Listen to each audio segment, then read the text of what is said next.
Today, we're sitting down with one of the most influential voices in Duel Commander, a member of the Rules Committee. We ask the questions players actually care about. Bans, balance, and the future of the format. What really goes on behind those decisions? The answers?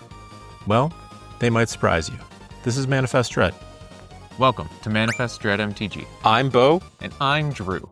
Okay, we have Matthieu Tassa with us today. You've got Beau and Droo from Manafest Dread, and we're going to be you've graced us with the opportunity to ask you some questions about the RC, and so we've got 5 different segments we'll be going over: format health, player interest and growth, B&R philosophy, and vision for the future, as well as some community questions we have from some of the player base here in North America. So without further ado, I'd like to open the floor up to you, Matthieu, to introduce yourself and let everybody know what you do within the greater Duel Commander community. Hello, I'm from France. I'm part of the Duel Commander Committee as a commander. I played Magic for 4 years and a half. As a Duel Commander player, I play a lot of tourney, mostly in France. And I was a French champion in 2024. And besides this, I play other formats, and I play in most regional championships in Europe. Excellent. Thank you so much. So we'll just get right into it. Format health. How does the RC currently decide if the format is healthy? Is it based more on event results, deck diversity, or just overall player sentiment? It's all at we take into account all the 3 things. We don't base the format on only one things, because they can be both individually based, because event results are mostly not taking account all countries. If a result is not reported, we don't have data about this. We take a role about deck diversity. We care a lot about this. That's why we will always see. We want to make more diversity in duel commanders. That's why we care to protect some archetype even combos in the format, who are sometimes a little bit frustrating for players. And we take into account player sentiments a lot. That's why we have coordinators in a lot of countries who giving us back feedback about local communities. Excellent. I just one other thing that I want to touch on with that. Do you consider results posted from Magic Online as a solid data point, a consistent data point? Where does that not necessarily weigh in your decision, but where's that factored in, since that's a consistent form of feedback for the format? Obviously, we are looking into them, but like paper event, we are considering it, but not using it at the we are not using it a lot to make decision, because there is, like I said before, there is some bias into it. Sometimes we see a lot of same commanders in top 8 in one event, but other time 0. So it's a little bit difficult only using this to define if the deck is too much for the format or not. Excellent. I'll let Droo take the next question. All right. Do you feel that certain commanders and archetypes are dominating right now, or does the meta feel like it's in a pretty good place? Right now, I think we are pretty in a good meta. As we can say on until top 8. Yes, we think too that meta is pretty good right now. We have a whole variety of decks and strategies. And as we can see on MTG Top 8, for example, the deck the most played is like 7%, and there are a few at between 7 and 5%. So I think we think it's pretty good too. Pretty good diversity at the moment in Duel Commander. Excellent. Moving right along, how much does the RC weigh differences between the European metas and the growing scenes in North America and Asia? Or do you just look at it holistically? We are trying to look at it the most at the whole the most of the time.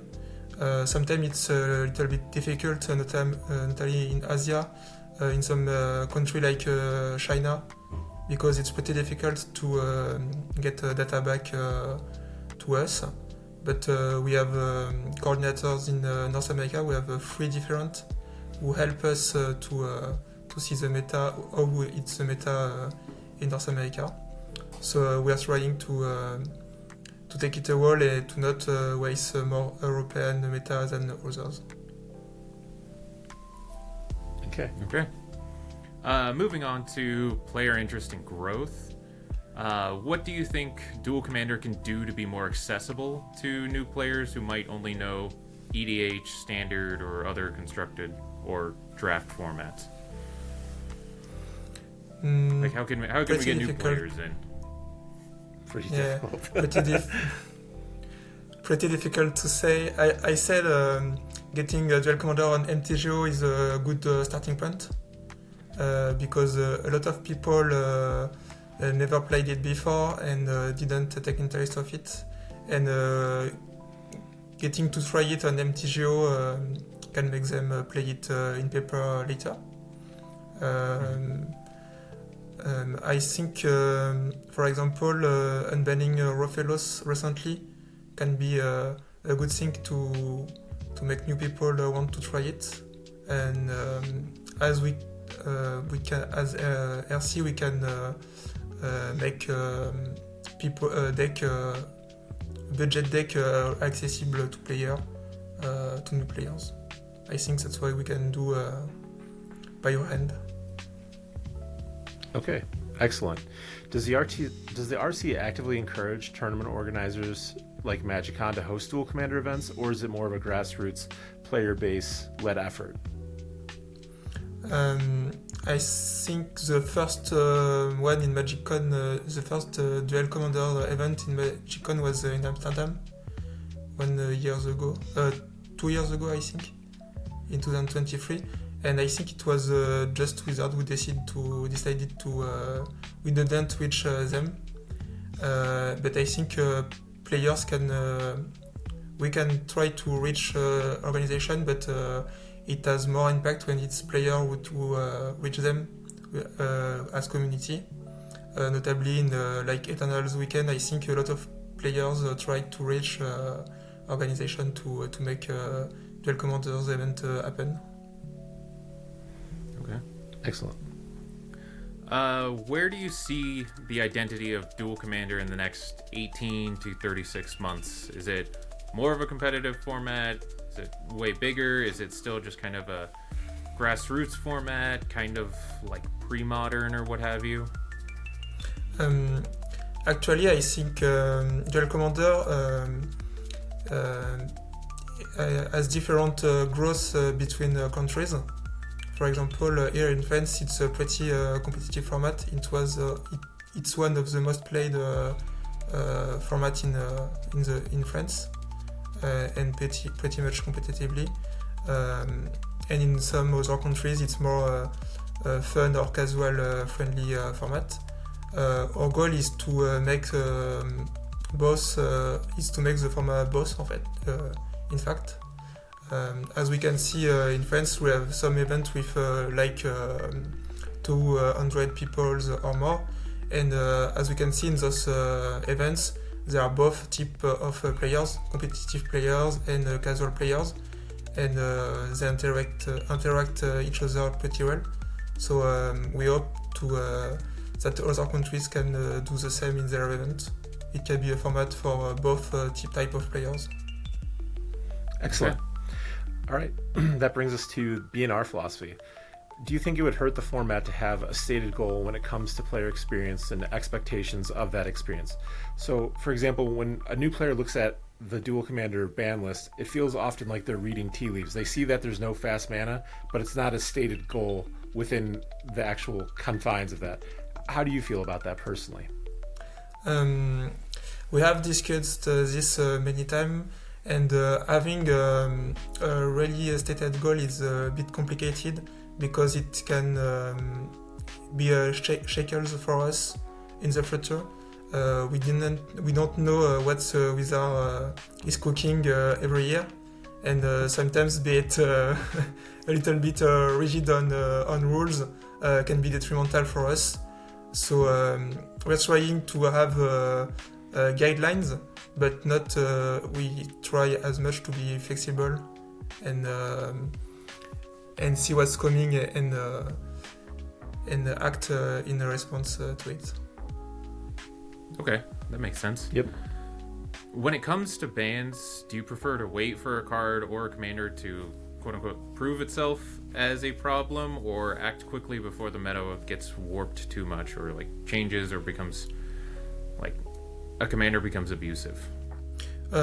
We like to let some cards prove itself for multiple reasons. Like I said before, we have a little data, so data are too little, so sometimes it's a little bit difficult to say with certainty if it's a problem or not for the meta. And we like players to try to adapt to things they can see problematic at first.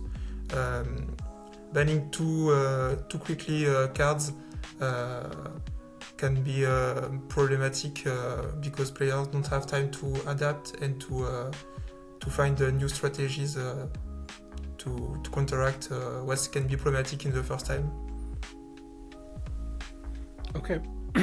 What's the main philosophy behind unbanning cards? The recent unbannings, we had 5 cards come off the banned or restricted list. Do you see it more as a way to increase player excitement? Is that Wizards' design philosophy is catching up to the meta as a whole? What brings about those decisions as a rules committee? I think it's a mix of everything. Some cards are on the ban list from a long time, and with power clips increasing, they don't have any interest to be here. Some cards like Baral or Ezreal are pretty weak, I'd say, in the current Magic. And for other cards like Asmo or Rofelos, it's a little bit riskier to unban them because they can still be too powerful right now. But it's for us an option to make more deck building and see if the cards are still too strong or not, to see what we can do in the future for next unban. It's like to judge if it's still too much and when we can do in the future. Okay. How do you balance stability versus keeping the format evolving?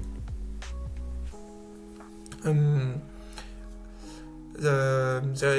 think there is 2 points in this. We want the format to keep evolving, but Wizard make it easy because they print so many new legendary cards every set. So I think it's naturally evolving without us doing anything, and we want still a certain stability. As we can see right now in Duel Commander, there are some decks that are present from multiple years, like we can say for Yoshimaru, Aragorn, Slimefoot, and I think it's a good thing to have rock in the meta, so people can aim to either beat them, either build new decks that can beat them. So it's a mix of both. Okay. Do you think commanders themselves should be banned or restricted more often? Obviously, the beautiful thing about this format is that in some cases, commanders get restricted but not banned outright. What is your preference on addressing that? I think it's it's a lot dependent of what commander it is and the problem it's bring to the format. Some commanders are just too powerful in the whole lot, but often it's just too powerful. When it's too powerful only in command zone, we prefer to let them in the 99. So just banning commander so already solve the problem. Like card like Ezio was just a problem in command zone and not really in 99. And sometimes we if we can we look to 99 instead of banning commander, but sometimes it's impossible, so we ban commander. Excellent. Kind of just to dovetail off this, how do you feel the watch list has gone? It's been expressively stated previously with cards like Parallax Wave and Deadpool, and then we had two BNRs where Parallax and Wave and Deadpool just kind of went by the wayside. We banned Force of Will, Blood Moon, Dark Ritual, and Underworld Breach, and then we had 5 unbannings. Is there still a true place to be concerned about the watch list, or is that just more of an ebb and flow? It's more art, less science.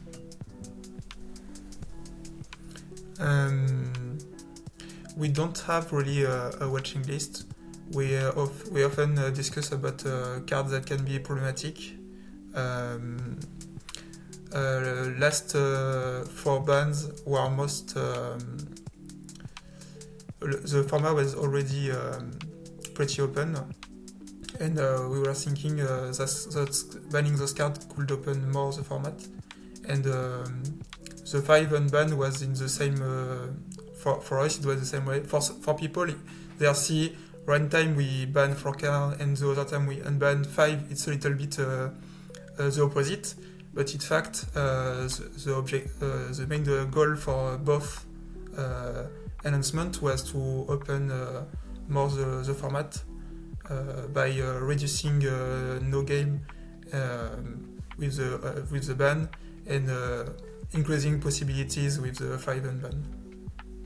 Excellent. I think that's a great way to state that. We'll move into the vision for the future.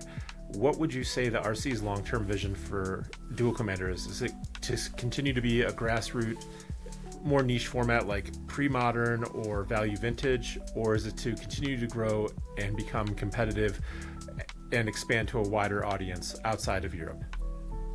Yeah, we'd like to become a wider format, but I think it's mostly depend of players. Duel Commander is a community format, so at the end it's players who make the format. It's not a committee like us. We are here because the players are following us in the decision. But I think we want it to be wider, but at the end it's depend of players if they want to play it or not. So our goal is to make it want player to play it. Okay.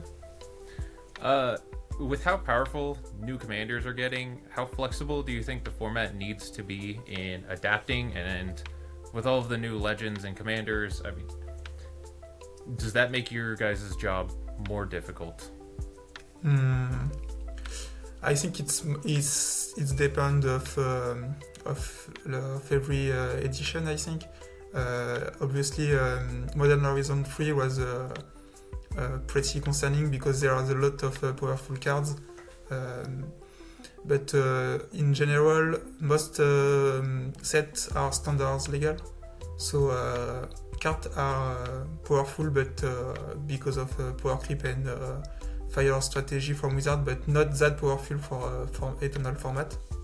So most of the time it just make people brew more commanders, but not that problematic actually. Excellent. All right, that brings us to our last segment on this. Some community questions we have from some North American players. How does the RC view value engine when it goes over the line? For instance, are we looking at Tassiger or Shorkai? They're banned but not clamp, or Aragorn and Deadpool are fine. Just curious what the philosophy is, and this comes to you from Nick in the greater North American community. It's mostly depend of the cards. Some cards like Library or Shokai are just too difficult to interact. Actually, compared to Clan, Paragon, or Deadpool, they are not the easiest to interact, but it still can be interacted with pretty easily, I think, compared to those cards. And after, it depends really of the mechanic of the card. They are very different. They are very different between Winota, Tassigor, Shokai, for example. They bring things very different, so it's not easy to be able to compare them at Clan, Paragon, or Deadpool. Right. All right. Next one.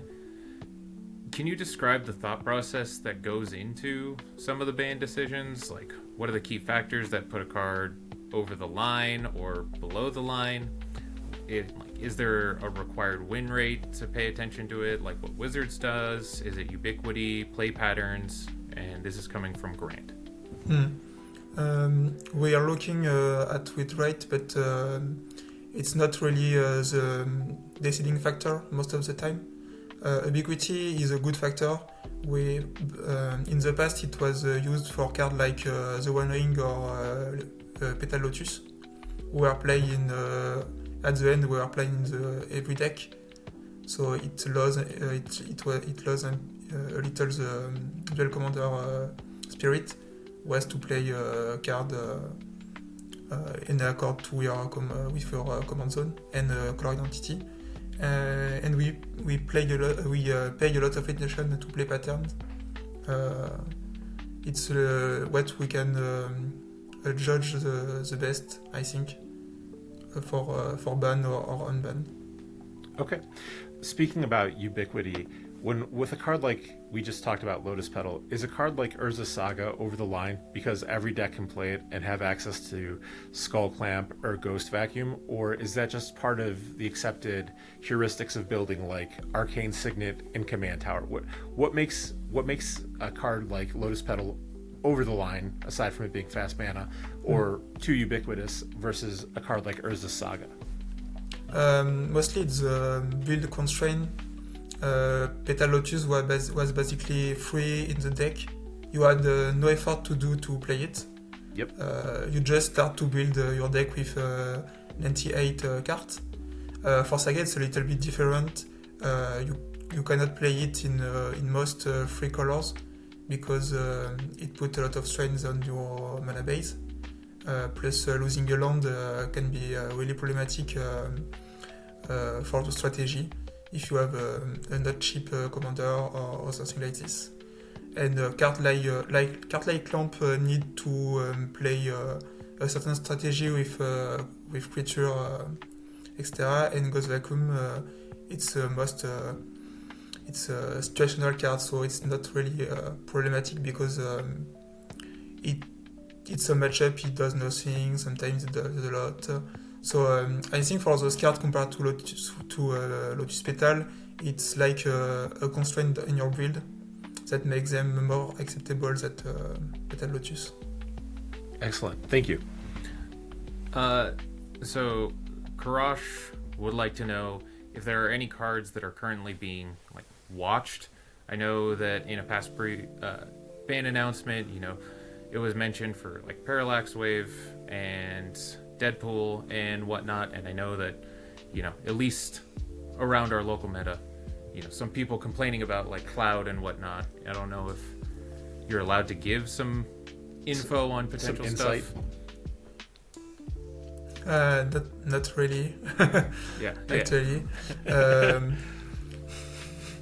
But that's we are looking into those cards sometimes and discussing them, but I can't say more than this. Yeah, understandable. Excellent. What is looking at the 2B and Rs ago, what is the acceptable versus unreasonable combo? Thinking of Dream Halls and High Tide seem to be fine to them, but Storm was definitely too fast. This comes to you from Arash. There is not a stone rule made in stone, but we are trying to make combo be challengeable for aggro decks. So, for example, Storm was able to kill turn 3 and even sometimes turn 2. So it was very very fast compared to High Tide or Dreamballs, who are more combo like they can combo turn 4, turn 5. So there is a lot of more space to interact with them or to deploy your own strategies. I think it can be the line. Like I said, it's not written in stone, but that's why we didn't totally ban the Storm. We were trying to let it live in the meta, but less faster or less consistent than before. Excellent. Makes sense. Do you mind sharing some of your favorite either meta or off-meta decks to play? Yeah. Like, what do you of enjoy course. playing? Actually, I play Slimefoot. Yeah. I love to play mid-range, and I like to play ninjas. It's a little bit my pet deck. Sometimes I play it. It has some default, but it's a really cool deck to play. Excellent. This one's a little bit more experimental. Has there ever been a discussion of allowing an actual sideboard, even a small one, say 3 cards? This comes to you from Nick J. We have thoughts about this in the past. There is different thing who didn't make us test it in real. Some of them are time in tournament, in tourney. It can be a little problematic, and we are trying to reduce a little variance in the format, and we think small sideboard will bring some card we will augment the variance a lot. Like for example, Mono Red will be able to play I don't know, Beau in their side, and if they hit they just win the game on the spot. So we don't think it's a good thing to have. Okay. Has there ever been a consideration for increasing match times from 50 minutes? Because there's a lot of searching in the format. People take their time. I don't know necessarily what it's like in Europe, if 50 minutes feels more manageable over there. Sometimes, at least here, it definitely feels like you're pushing to time a lot. Yeah, in Europe it's the same. We often have a match going to times. We don't really know if increasing time will help, or we will just have the same overtime. If it doesn't help, we just take tourney will just take longer and longer. We don't really have a good solution for this right now. Okay. Yeah. This next question comes from Josh. What makes managing Duel Commander different than managing a 60-card format? 100-card singleton with Commander you can always cast, recast, is very different gameplay-wise than a 60-card format like Legacy, despite having similar power levels. I didn't manage 60 cards, so it's a little bit difficult to compare. I'd say individual cards have less weight than 60 because you only have one in your deck. So some cards that are seen powerful or too powerful I think are less problematic than in a 60 cards deck, because you have only one and you see them less. Yeah, makes sense. This next one comes from Josh. What does the RC see as a healthy format? Is it a diversity of decks, lengths of games, interactivity between players? often the various ways people define format health can be at odds with each other, and be interesting to see which way you guys kind of lean if there's a tough choice to be made. Obviously, diversity of decks, we think it's a good thing for the format. We don't want one archetype or one deck to wrap the format. But I think it's like other formats. When there is one deck dominating, it's not very funny for anyone. And we want length of games. It's not necessarily a point we are looking for, but interactivity, yes. That's why sometimes decks like Storm or High Tide are a little bit difficult to judge, because we want people to be able to interact with each other. Yeah. Okay. So next question comes from James R. How do you see the growth and increasing popularity affecting the format, and what cards do you personally miss the most that are now banned?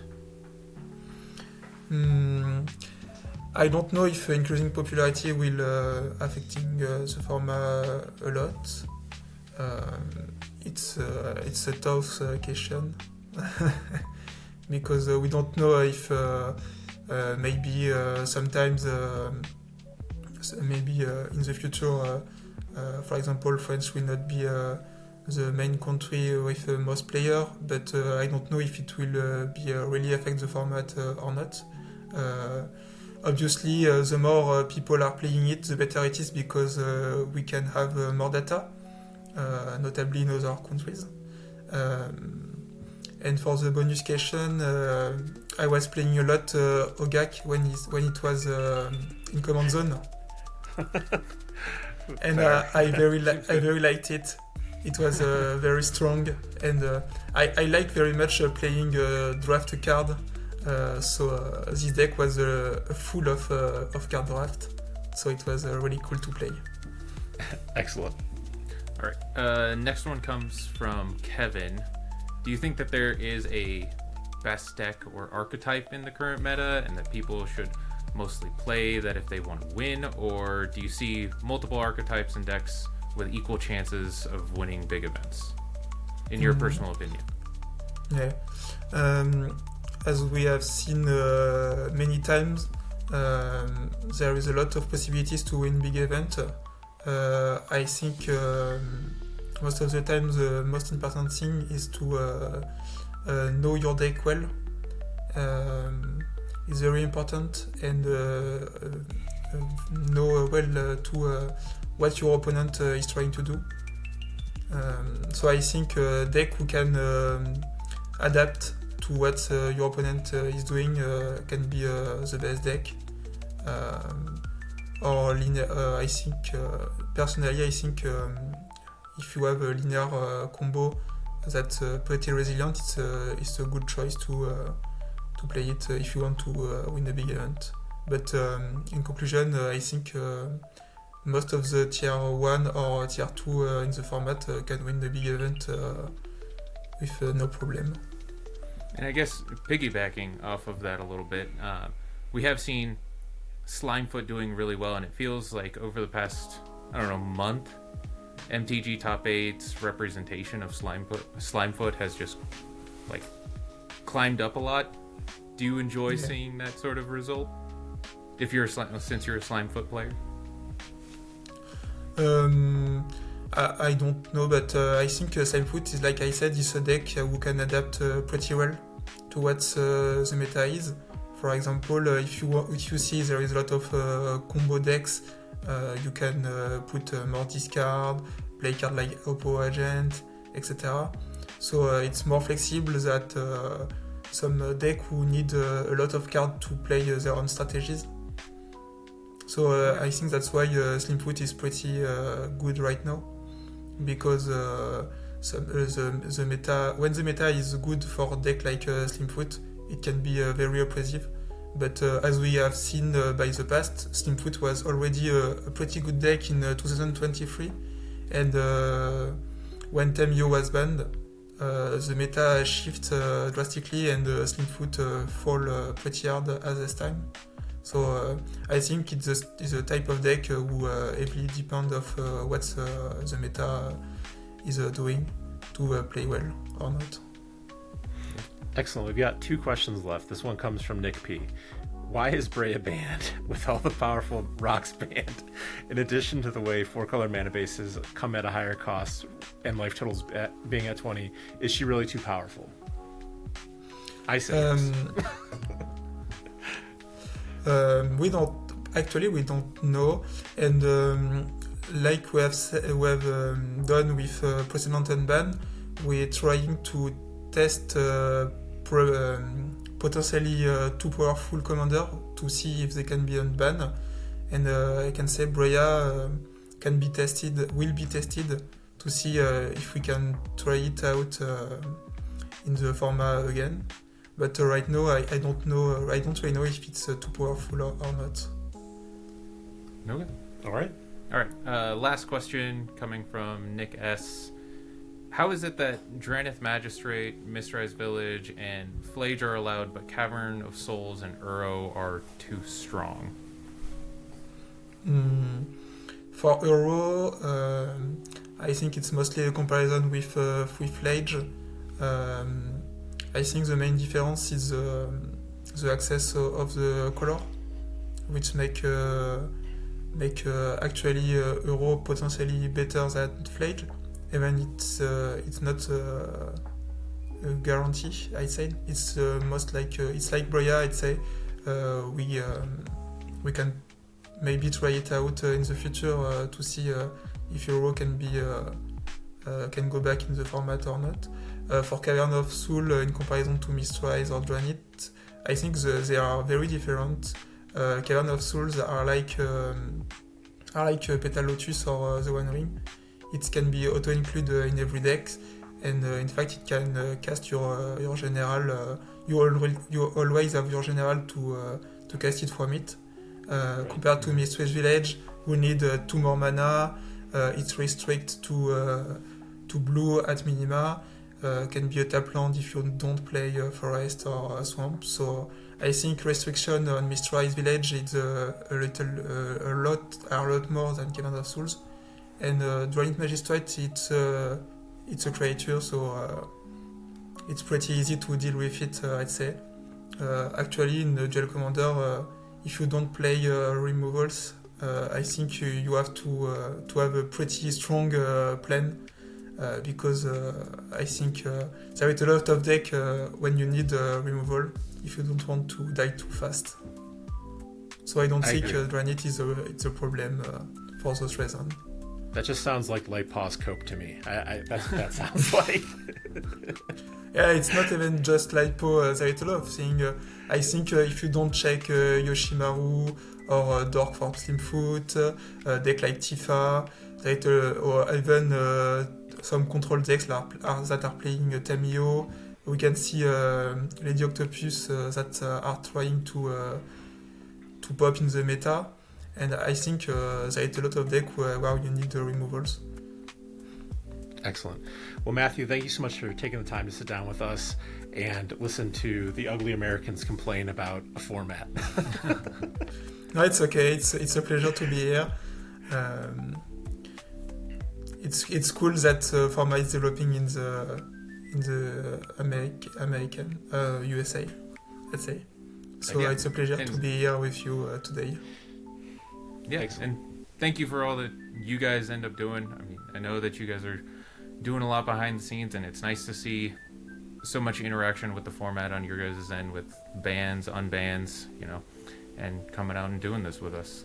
Keep up the good work. You guys are amazing. Coming from disenfranchised legacy players, we love what you're doing. We love the RC.